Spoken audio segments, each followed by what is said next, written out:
सुजलां सुफलां मलयजशीतलां सस्यश्यामलां मातरं वन्दे।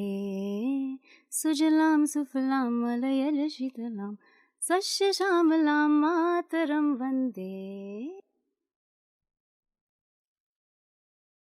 90.0 मेगाहर्ट्ज पर आप सुन रहे हैं रेडियो ऋषिकेश, जो आपकी अपनी आवाज़ है।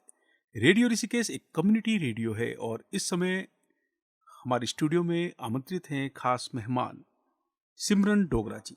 आप प्रोजेक्ट असिस्टेंट हैं भारतीय वन्य जीव संस्थान के अंतर्गत राष्ट्रीय स्वच्छ गंगा मिशन, और आप फॉरेस्ट्री में स्नातक हैं, बैचलर्स हैं, और आप कोऑर्डिनेट कर रहे हैं राजस्थान स्टेट को। हमारे साथ हैं सना शेख, आप असिस्टेंट ट्रेनिंग कोऑर्डिनेटर हैं, आप बायोटेक इंजीनियर हैं। आपका स्वागत है रेडियो ऋषिकेश में, और इसके साथ ही मैं आपको स्वतंत्रता दिवस की बहुत सारी शुभकामनाएं देना चाहता हूं। सिमरन और सना, आपका स्वागत है रेडियो ऋषिकेश में। Thank you so much, sir, for having us. Thank you so much, sir, for having us, and happy Independence Day to all the listeners.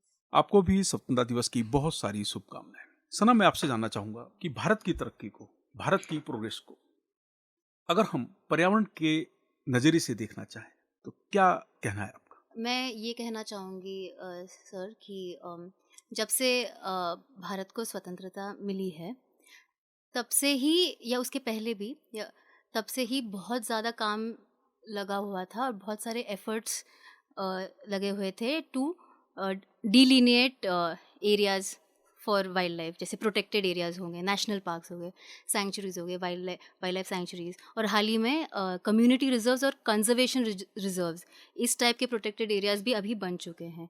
तो तब से अब तक उनका जो number of these PS have increased, and इसके बारे में भी जागरूकता काफ़ी लोगों में पहुंच चुकी है। बट इसमें भी और ज़्यादा काम ज़रूरी है कि लोगों को और जागरूक होना पड़ेगा अबाउट दीज थिंग्स। तो हाँ, मेरे हिसाब से बहुत सही आपने कहा है कि लोगों को जागरूक होना पड़ेगा अपने पर्यावरण संरक्षण के लिए, और सबसे महत्वपूर्ण है, जैसे कि आप गंगा स्वच्छता मिशन से जुड़े हैं, और गंगा की सुरक्षा, गंगा की स्वच्छता हमारे लिए बहुत महत्वपूर्ण है। वो इसलिए क्योंकि ये लाइफलाइन है। जी, लाइफलाइन सुरक्षित रहेगी तो हमारा जीवन सुरक्षित रहेगा। जैसे कि हम बात करते हैं गंगा की स्वच्छता की बात करते हैं, तो हम एक युवा होने के नाते, भारत के नागरिक होने के नाते, हमारे ऐसी कौन सी ड्यूटीज़ हैं जिसको हम गंगा की स्वच्छता मिशन से जोड़ सकते हैं? ठीक है। तो युवा को और ख़ासकर बच्चों को भी इसमें इस प्रोग्राम में एंगेज करने के लिए हमने फॉर एग्ज़ाम्पल जो लास्ट ईयर हर घर तिरंगा का जो प्रोग्राम चल रहा था, उसके तहत हमने अराउंड 11,000 बच्चों को सेंसिटाइज या अवेयर करवाया अबाउट कि नेशंस हेरिटेज, जैसे गंगा रिवर हो गई, वो धरोहर है भारत का, है ना, गंगा नदी, और उसके तट पर जो भी लोग रह रहे हैं उनको कैसे जागरूक किया जाए कि गंगा में कौन से जलीय जीव पाए जाते हैं, उनका पुनर्वास कैसे किया जाए अगर वो किसी प्रॉब्लम में फंसे हुए हों।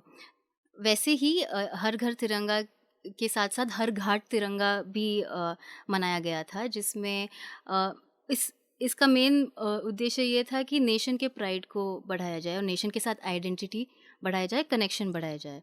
इसके साथ ही हम इन कैंपेन के अंदर हमने बहुत सारे स्कूल्स के साथ काम किया, एंड नॉट जस्ट गंगा जो मेन स्टेम है जो 5 स्टेट से गुजरती है, नॉट जस्ट इन दो स्टेट्स बट 11 स्टेट्स जिसमें गंगा बेसिन है, इन राज्यों के स्कूलों में भी हम जा चुके हैं। जैसे राजस्थान में हम बात कर रहे थे, हम स्टेट कोऑर्डिनेटर्स हैं, चंबल नदी वहाँ से बहती है, और चंबल नदी एक बहुत ही इंपॉर्टेंट सहायक नदी है यमुना की, और यमुना भी एक बहुत इंपॉर्टेंट सहायक नदी है गंगा की।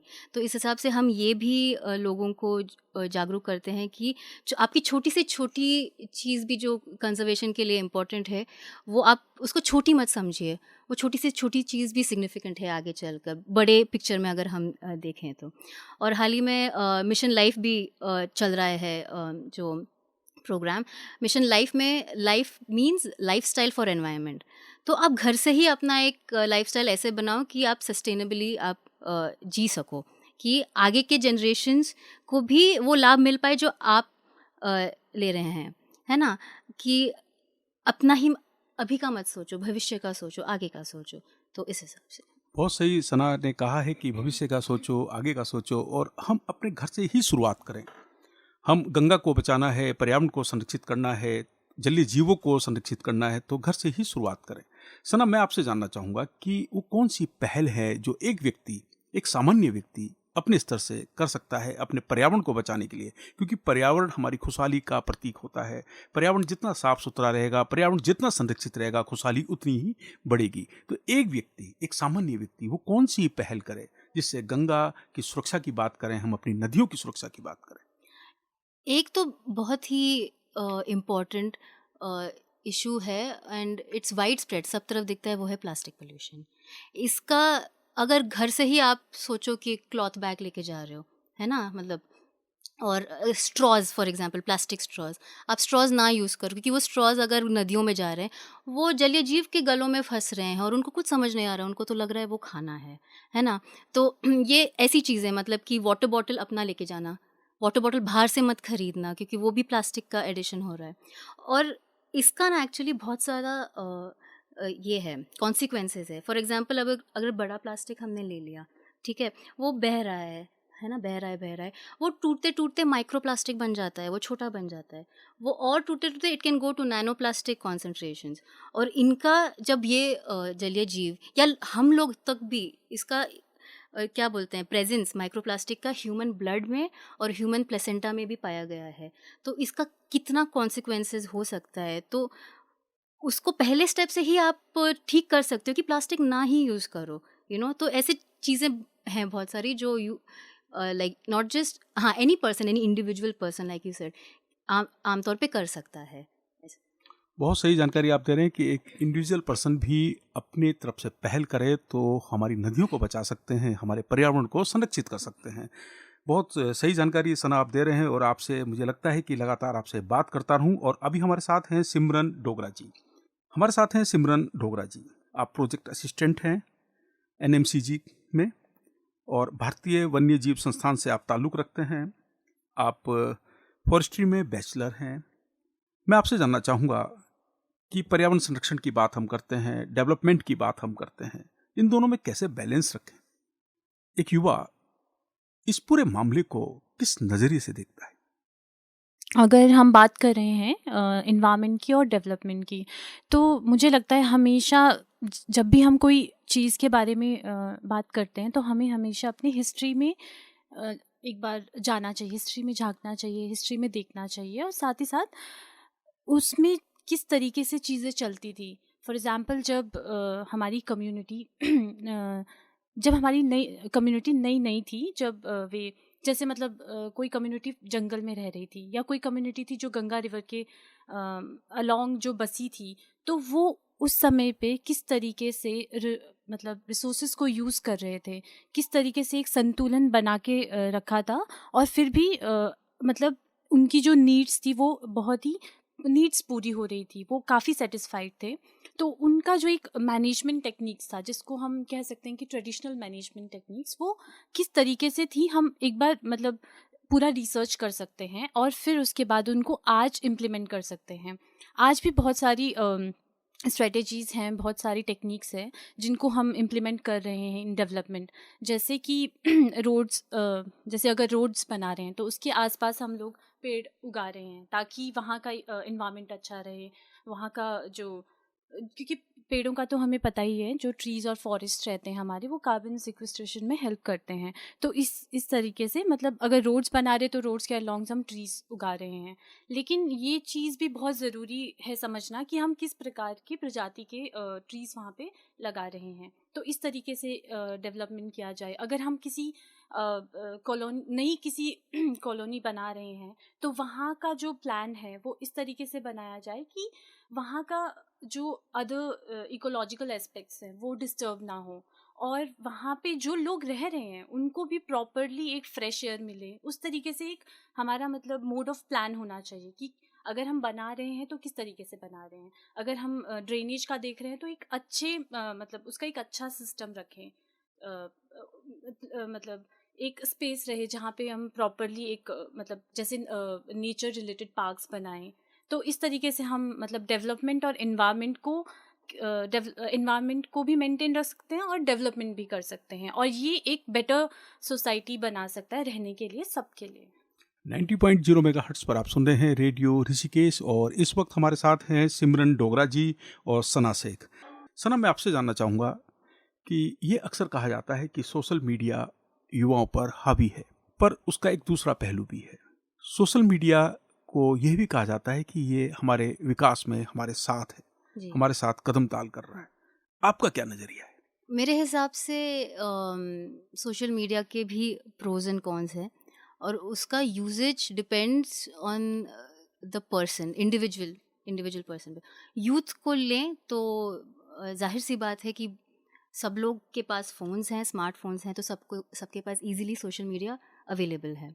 तो अगर इंस्टेंटली कोई न्यूज़ जानना चाहते हैं तो फ़ोन खोल दिया और न्यूज़ मिल गया, और न्यूज़ को अगर बांटना भी चाहते हैं तो वो बहुत इंस्टेंटली हो जाता है, तो उसमें कोई दो राय नहीं है।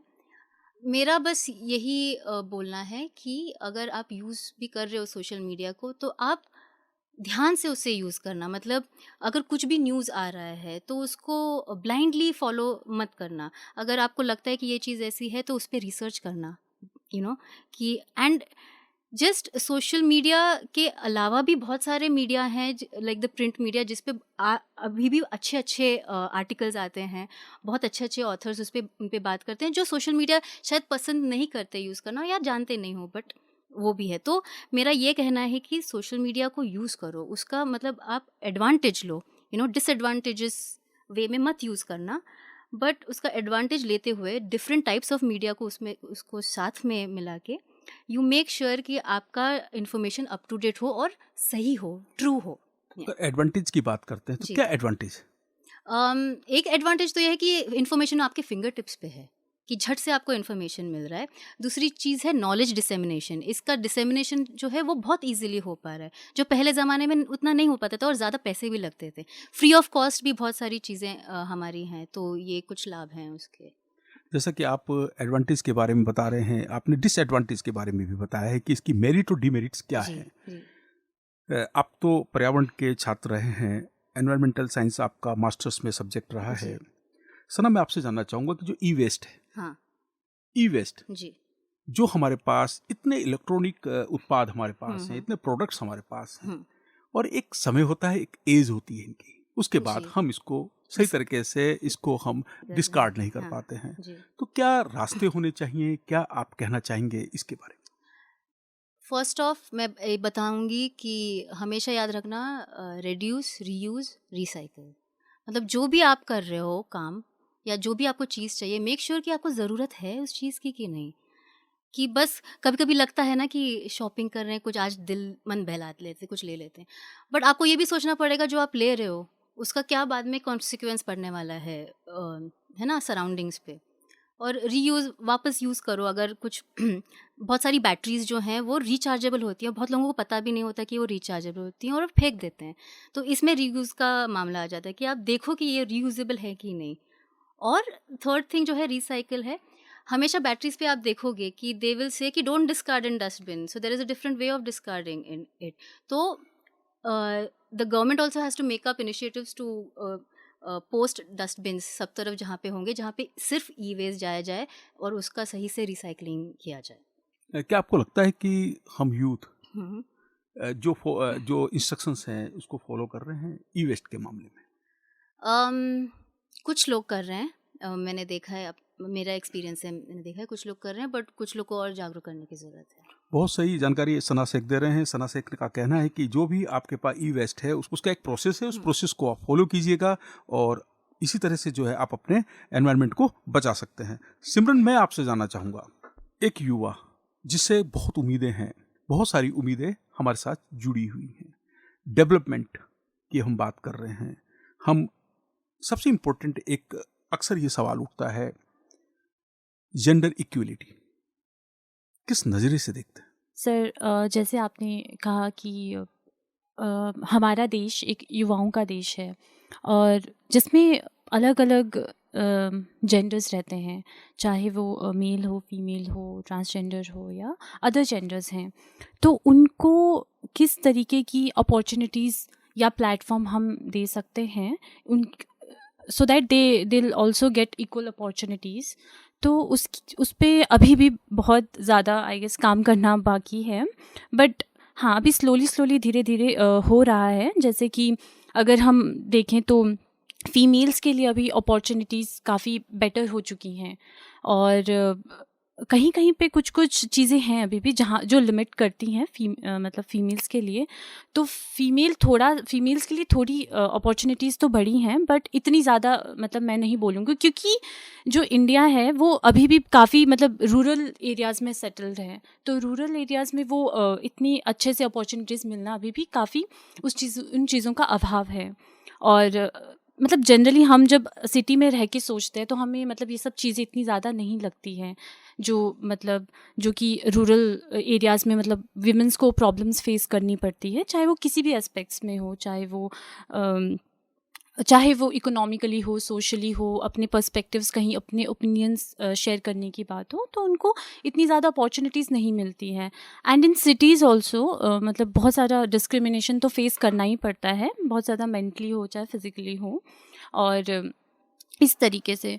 तो अभी भी मुझे लगता है कि हम इतनी ज़्यादा मतलब प्रोग्रेसिव वे में इस जो जेंडर इक्वालिटी का जो एक मुद्दा है उस पे आई थिंक हम इतना ज़्यादा अभी भी इस चीज़ को बहुत अच्छे से नहीं समझ पा रहे हैं कि क्यों किस तरीके से इक्वालिटी ज़रूरी है, क्या है इक्वालिटी, वो मुझे नहीं लगता अभी हम इतने अच्छे से समझ पा रहे। बट या स्लोली हम वी आर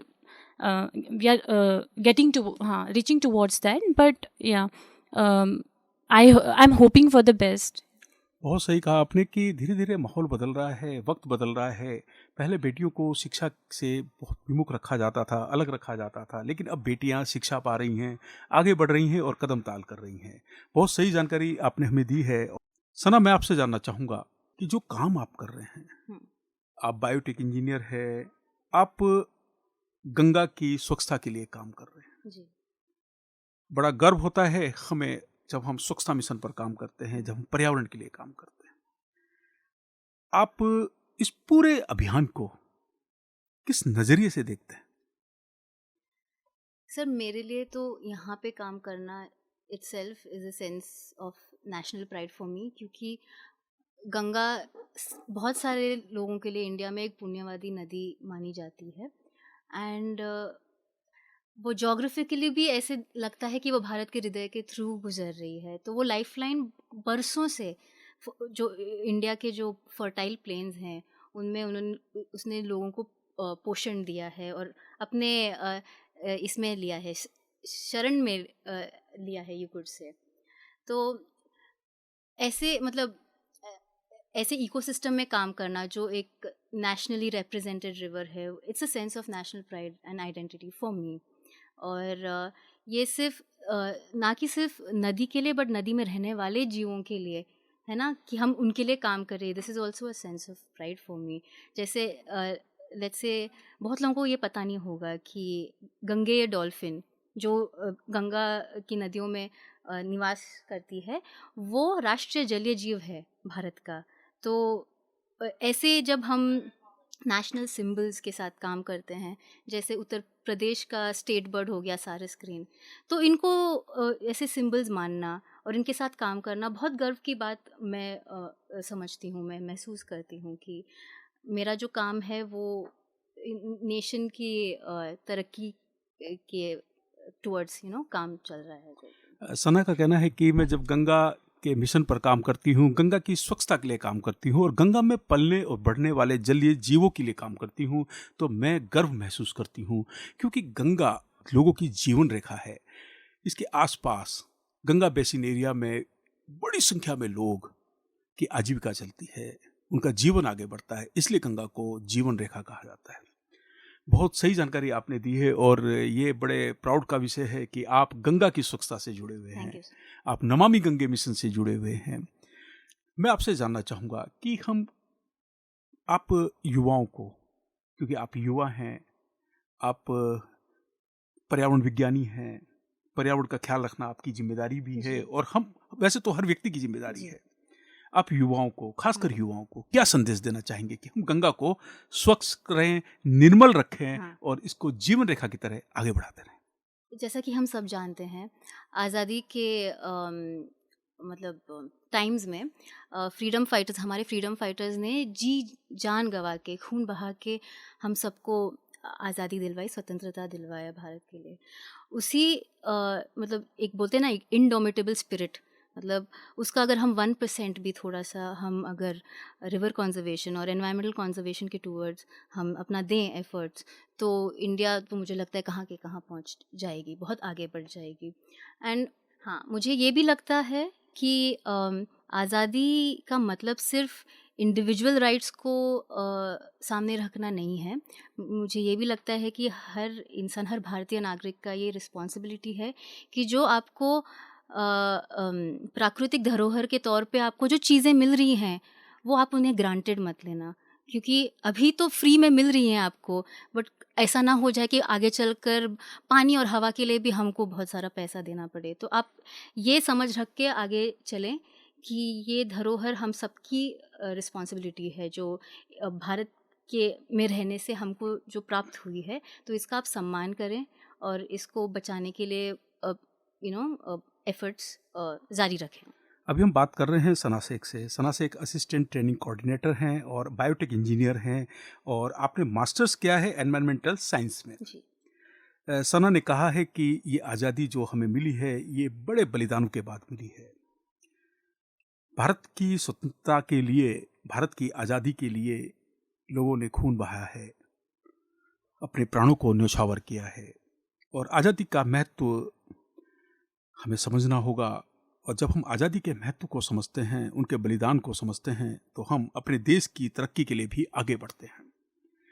देश की तरक्की की बात आप अपने पर्यावरण को बचाकर करना चाहते हैं, और इसके लिए आप आगे बढ़ रहे हैं। मैं सिमरन आपसे जानना चाहूँगा, आज़ादी का जो महत्व है, इस पर आपका दृष्टिकोण क्या है? अगर मैं पर्यावरण के संदर्भ में बात करूं, तो मैं अगर आज़ादी से सांस ले पा रही हूं, एक स्वच्छ हवा में, मैं एक साफ़ पानी पी पा रही हूँ, और मैं एक ऐसे जगह पे रह रही हूँ जहाँ पे लोग बहुत लोगों को एक प्रॉपर नॉलेज दिया जा रहा है, एक अच्छी इन्फॉर्मेशन दी जा रही है, लोग थोड़ा क्रिटिकल थिंकिंग रख पा रहे हैं, तो वो मेरे लिए एक पूर्ण रूप से आज़ादी है कि एक अच्छे से एक सिविलाइज्ड वे में रहना, अच्छी हवा, अच्छा पानी, और एक सेटिस्फेक्शन तो खैर कभी ह्यूमन को नहीं आता है, बट स्टिल जो बेसिक नीड्स हैं वो हमें मिल रही हैं, और हम साथ ही साथ एक एनवायरनमेंट को भी अच्छा रख रहे हैं, एक फ्रेश एनवायरनमेंट में रह रहे हैं। वो मेरे लिए एक पूर्ण रूप से आज़ादी है। सिमरन का कहना है कि हम एक अच्छे पर्यावरण में रह रहे हैं, और इस पर्यावरण की जो हमें सौगात, जो हमें विरासत में मिली है, अपने पूर्वजों से मिली है, इस धरोहर को हमें इसी रूप में आगे बढ़ाना है अपनी आने वाली जनरेशन के लिए। तो ये हमने उनसे उधार मिली है, और इसको हमें उसी तरह से चुकाना है जिस तरह से हमें उनसे मिली है। तो साफ पानी मिल रहा है, साफ हवा मिल रही है, साफ खाना मिल रहा है, और एक अच्छे वातावरण में आप जी रहे हैं, तो आप भी चाहेंगे कि आने वाली जनरेशन को वो वातावरण दे सके। चाहे वो सोशल मीडिया हो या प्रचार के बहुत सारे अन्य साधन जो आपकी अभिव्यक्ति को आगे बढ़ाते हो। अगर हम बात इंफॉर्मेशन की कर रहे हैं, उस इंफॉर्मेशन की बात कर रहे हैं जो एम्पावर करती है, तो आप लोगों को एम्पावर करने के लिए जो इंफॉर्मेशन है उसको कैसे आगे बढ़ाना चाहेंगे? इस पर आपका क्या दृष्टिकोण है? जो इंफॉर्मेशन हम बढ़ाना चाहते हैं आगे, एक तो सबसे बड़ा टूल सोशल मीडिया है, ठीक है, कि इससे फास्ट डिसेमिनेशन होता है नॉलेज का। इसके अलावा हम प्रिंट मीडिया में, और जैसे रेडियो शो ऐसे हैं, तो इनके ज़रिए भी हम नॉलेज डिसेमिनेट करते हैं। और हमारा एक वी बिलीव कि जो हीरोज़ हैं ऑफ एनवायरमेंटल कंजर्वेशन, उनके एग्जाम्पल्स देना, क्योंकि लोग एग्जाम्पल से बहुत ज़्यादा सीख जाते हैं, तो इनके बारे में ज़्यादा ज्ञान देना कि who is the water man of India, who is the rain man of India, ऐसे जो रहते हैं हीरोज़ हमारे इन्वायरमेंटल कंजर्वेशन के, उनके बारे में ज़्यादा जागरूक करना. And we have different kinds of ways to disseminate. जैसे अगर नुक्कड़ नाटक हो गया तो लोग बहुत भीड़ जमा हो जाती है और उससे मैसेज भी बहुत अच्छे से, बहुत क्लियरली मैसेज मिल जाता है. And then apart from this I think there are various other ways to. जैसा कि सना ने बताया कि सोशल मीडिया एक बहुत अच्छा प्लेटफॉर्म है जहाँ से मतलब आपको नॉलेज मिलता है, न्यूज़ मिलती है, बट साथ ही साथ वहाँ से आपको अलग अलग स्टोरीज़ के बारे में जानने को मिलता है, जिससे आपको मोटिवेशन मिलती है और बहुत सारी ऐसी अपॉर्चुनिटीज़ के बारे में भी आपको इन्फॉर्मेशन मिलती है. जैसे हमारा इंस्टीट्यूट है, wild life institute of India, उनका अपना एक पेज है जिसके थ्रू वो क्या काम चल रहा है उसके बारे में बहुत अच्छे से इन्फॉर्मेशन देते हैं. तो अभी का जो टाइम है, सोशल मीडिया पे बहुत सारा मतलब इन्फॉर्मेशन है, तो फैक्ट चेक करना बहुत टफ है. तो इसके लिए मतलब मेरा एक ऐसा भी सजेशंस रहेगा, जैसे कि जो मेन ऑर्गेनाइजेशंस हैं जो काम करती हैं, उनको अपना सोशल मीडिया मतलब एक अच्छे से वो अपना एक पेज बना सकते हैं, अपना वेबसाइट बना सकते हैं, जिसके थ्रू लोगों को सही इन्फॉर्मेशन, जो उनका काम की जो सही इन्फॉर्मेशन है वो डायरेक्टली उनसे मिले, इंस्टेड ऑफ वो इधर उधर. मतलब ये नहीं कह रही हूँ, मतलब न्यूज़ का भी वो काम है कि कहाँ क्या चल रहा है, किस तरीके से चल रहा है, पर न्यूज़ का एक अपना क्राइटेरिया उस न्यूज़ को बताने का.